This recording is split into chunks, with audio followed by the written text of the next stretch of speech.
Hi and welcome back to my channel. My name is Stacy. If you're new here,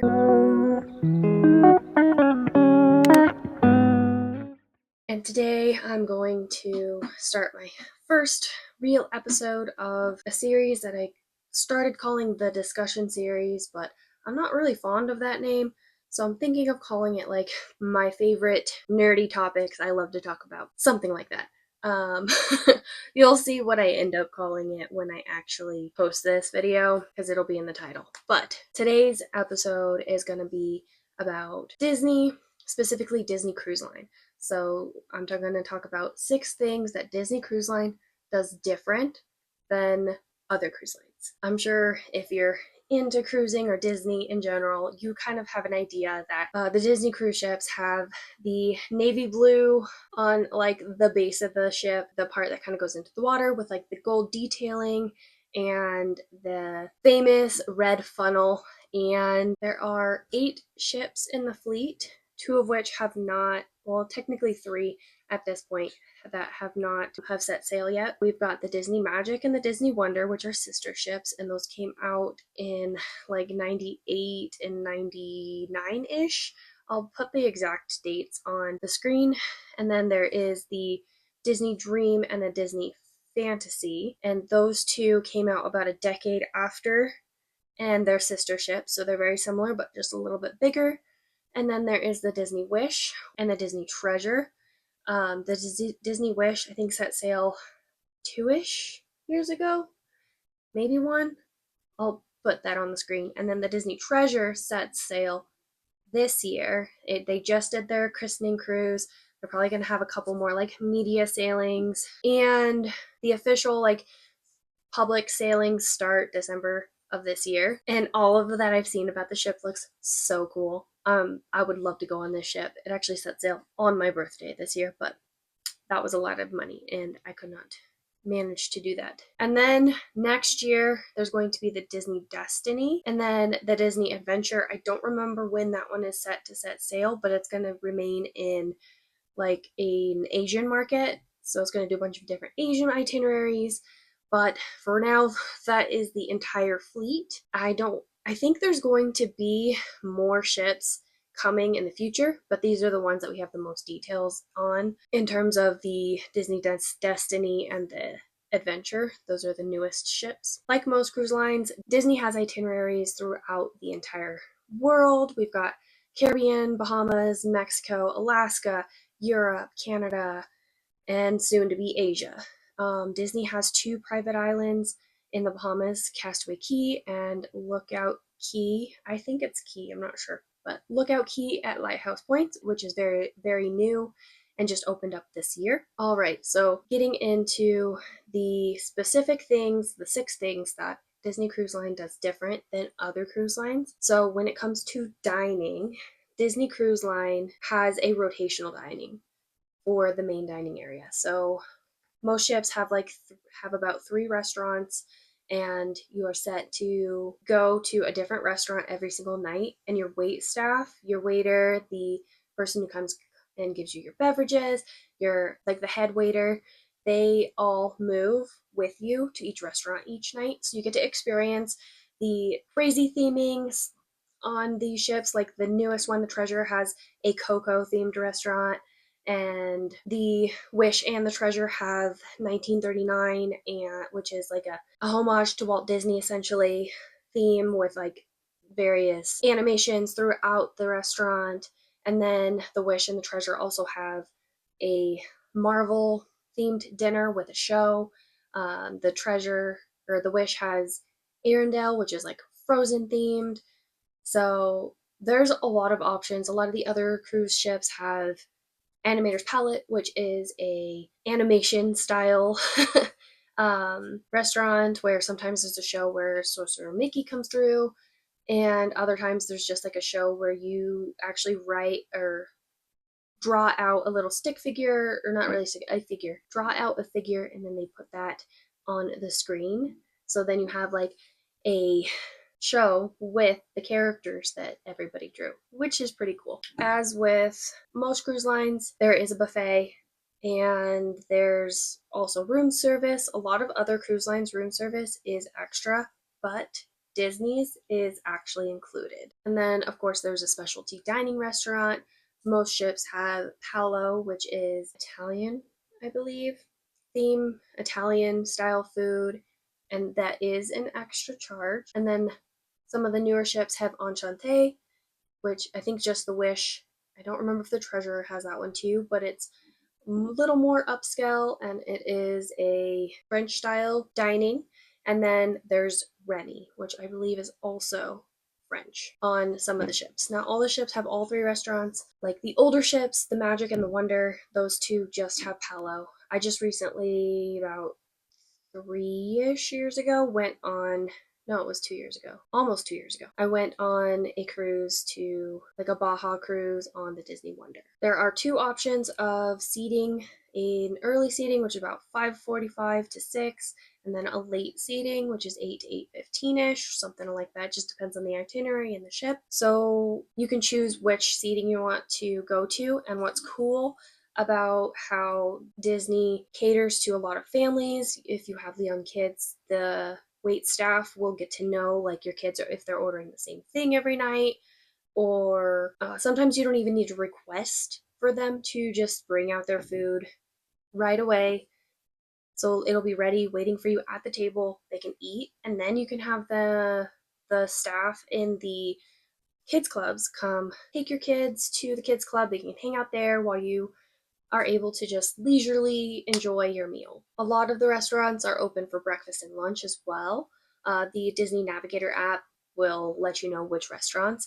That is one thing my husband and I forgot to do. We just ate breakfast in the buffet and lunch in the buffet. We didn't really think too much about going to the restaurants. We did do Palo, which was a lot of fun for brunch and then dinner. And then a lot of specific sailings will have different menus. So, like on Pirate Night in the Caribbean, there'll be a menu option that's just specific to Pirate Night. And typically it's going to be on a restaurant, like in a restaurant that you are going to for a second time. So, when my husband and I went, Pirate Night ended up being the night that we went to Palo. So we didn't actually see the different menu, which was fine. Palo was amazing. And then other sailings that might have a different menu is like the Night of the Golden Mickey show, or European sailings, or Alaska sailings. A lot of those will have regional inspired dishes. So there'll be a little box on the menu that has like 3 or 4 different options of specific regional night, like regional inspired menu options in addition to the normal menu. All right, so the second thing that Disney does different than other cruise lines is their entertainment. So Disney is known for the Broadway style shows on their cruise line, and they typically will have 2 showings of each show every single night, so that if regardless of which dinner you have, you are able to catch the show. The shows are basically during each dinner times. So if you have the early seating, you can watch the show after. If you have the late seating, you can watch the show before dinner. So it's really fun that they have options so that you can make the show no matter what time you have dinner. I really love Broadway style shows, so I just enjoy doing, like, going to go see the show, even though they're usually like Disney cheesy kind of vibes. But you know what? That is just so much fun to me. It's cute, and I would love to see the ones that we just saw again. I wouldn't mind. I just like Disney. And so most cruise lines will have some type of show. I know for sure that Royal Caribbean also has Broadway style shows. Um, Carnival doesn't typically have a Broadway style show every single night, but they have comedy acts or bands and different types of entertainment. So that's kind of cool if Broadway style shows isn't your thing. We're going on a Carnival cruise next year, and I had to prepare myself for that because I didn't want to go onto the ship expecting to see a Broadway style show every single night, because I love that about cruising. So now that I know that, I'm not going to be expecting it and then be disappointed. So I can manage my expectations. As far as like daytime activities, Disney has the typical trivia, bingo, There's some pools, various alcohol tastings, which cost extra money. Sometimes there's behind the scenes tours, napkin folding classes, animation classes. I don't know if other cruise lines does do the animation classes because Disney's, known for the animation and stuff. The different activities kind of change up from time to time just to keep it fresh. Every single day there's going to be a whole list of different things that the cruise line is doing. So another thing specific that Disney does different is their sail away party. So we were on the Disney Wonder, and the Disney Magic also has a similar show. It's called the Sail Away Party, and it's just this cute little song dance thing that the cast, and they call them cast members with Disney, not crew members, but they're cast members. The cast members and the characters come out and sing, and it's a very specific song to the Disney Magic and the Disney Wonder, and it's super fun. And then there's a specific show called Sailing Away Deck Party on the Dream and the Fantasy, and then Set Sail on the Wish.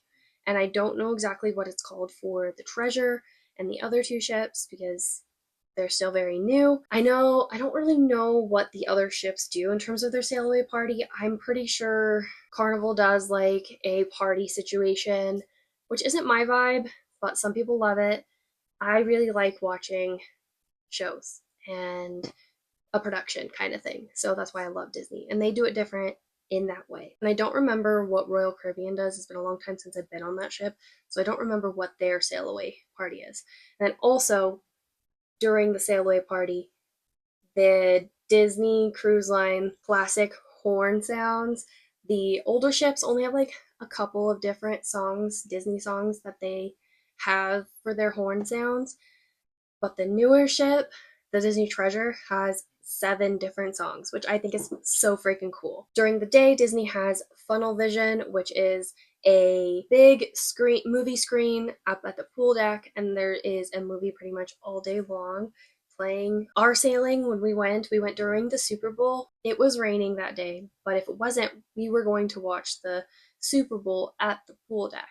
We ended up going to one of the lounges, and that was still a lot of fun, but it still would have been really cool to have been able to watch it at the pool deck because I don't care about football, but my husband does. So I could have laid out in the sun by the pool, watched or read a book if I wanted to, but we didn't get to do it that way. But we did go to a really cool lounge. I think it was called like the Crown and Fin Lounge, something like that. And then Disney will do first run movies.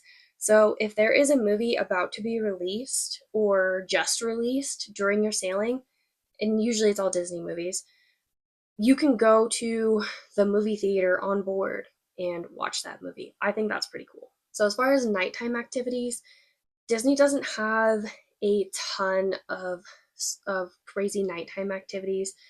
There's might be some you can go to like the shows. Maybe they have the specific sailing has like the pirate night where they have the fireworks off the ship, the deck show, the pirate night deck show during that. That's specific to Caribbean sailings. There's a specific show for Alaskan sailings. Fun fact, Disney Cruise Line is the only cruise line that is allowed to set fireworks off the ship. But as far as other nighttime activities, Disney will have like their silent disco, or maybe some additional trivia, or they'll have like a piano lounge with someone playing the piano and singing. But for the most part, Disney's not known for their nighttime activities. I mean, it is a family cruise line, but you could always head to any of the lounges. There's a couple that are 18 and up at night. So you can just go over there, hang out, kid free, and catch a drink, hang out with your friends. Some of the lounges will have board games available. So there's tons of stuff to do, but they are not known for their nightlife, which to me isn't the worst thing. Because there's also so much to do during the day. I'm tired by the time I'm done with dinner, especially because I enjoy the late seating. All right, so number 3 is the rooms. So Disney Cruise Line will have their interior rooms, their balcony rooms, and suites. They have concierge balcony rooms and suites. But what Disney does differently, because they cater to families, is they'll have a split bathroom. So one bathroom, little space, will have the toilet and a sink. And then the other one will have a sink and a tub shower combo, and specifically tub because Disney caters to families. It makes it easy so that you can get multiple people can be getting ready. And then also, a lot of the rooms will sleep at least four, which is pretty cool. Some rooms will sleep five, even. All right, so number four is beverages. So, Disney Cruise Line doesn't typically offer any type of drink packages or beverage packages. Soft drinks, coffee, juice, water, tea, all of that is already included in the fare. So, anything but like cappuccinos, lattes, specialty coffees, those are extra, as well as alcoholic beverages. But Disney does allow you to bring 2 bottles of unopened wine or champagne, or 6 beers no larger than 12 ounces per can on board at the beginning of each cruise and at each port of call, which is cool. Like, if you were to purchase a bottle of wine or even like a 6 pack of beer while you were in port, you could bring that back on board, and then you can only consume it in your room. You're not allowed to like take it around the ship, but you could also take those bottles to the dining room. You just have to pay them a cork fee. But overall, alcoholic beverages are not included, but to save some money, you can buy the souvenir beer mug, which is like a 20-ounce mug that you can get refilled for the price of like their 16-ounce drinks. And then same thing for the drink of the day. They have that as an option. And then you can also take those home, those souvenir cups, and then bring them back to your next cruise and reuse them. All right, so number five, almost all cruise lines have a superior level of service, but I feel like Disney just has that elevated when it comes to dinner because of their rotational dining. All of the wait staff gets to know you.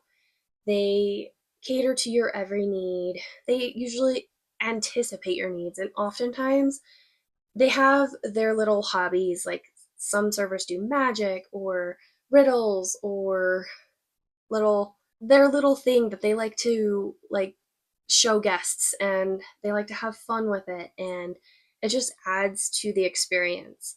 And then almost all like stateroom attendants on cruise lines are just amazing and deserve all of the tips.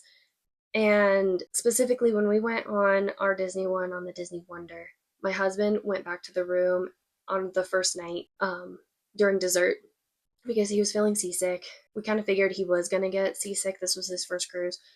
But when he went back, the stateroom attendant was in there making up the room, and he was able to chat with them, and he pretty much said, "You don't really get used to it a lot," and just kind of gave him some tips and different medicine. I mean, we had a bunch because we anticipated he might be seasick, but he wanted to see before actually taking medicine.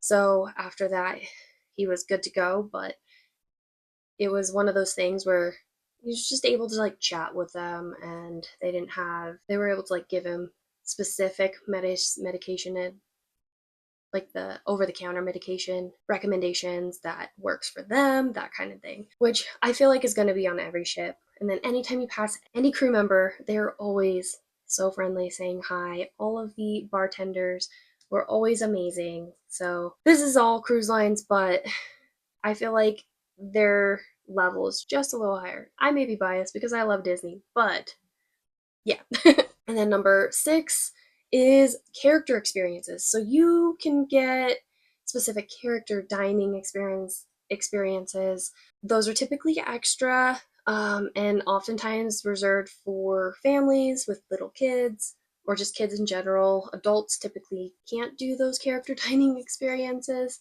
Like on our sailing, there was like the Princess's Royal Tea or something like that. You couldn't you couldn't book it if you didn't have children to book with it, which I guess is fair. And then, of course, the characters are going to be all over the ship. You'll see them walking by. We saw Pluto once just walking past us. But for the most part, the characters are going to be at a designated spot at a designated time where you can stand in line and meet and greet them.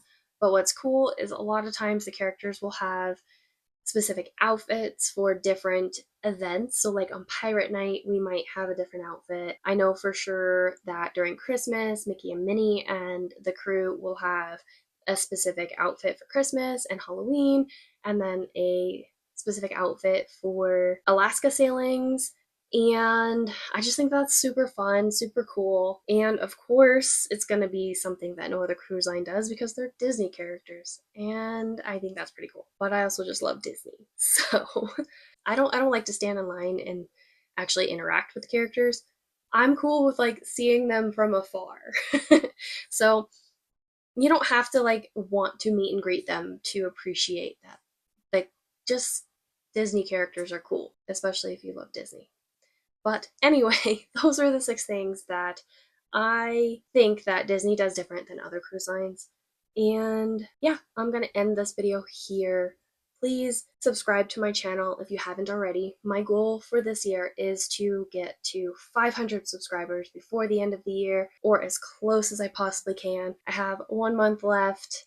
I don't think I'm going to make it, but if you haven't already and you want to see more of this type of content, subscribe to my channel, like this video, comment a certain Disney topic you want me to deep dive into, and I can add that to my super long list of Disney topics.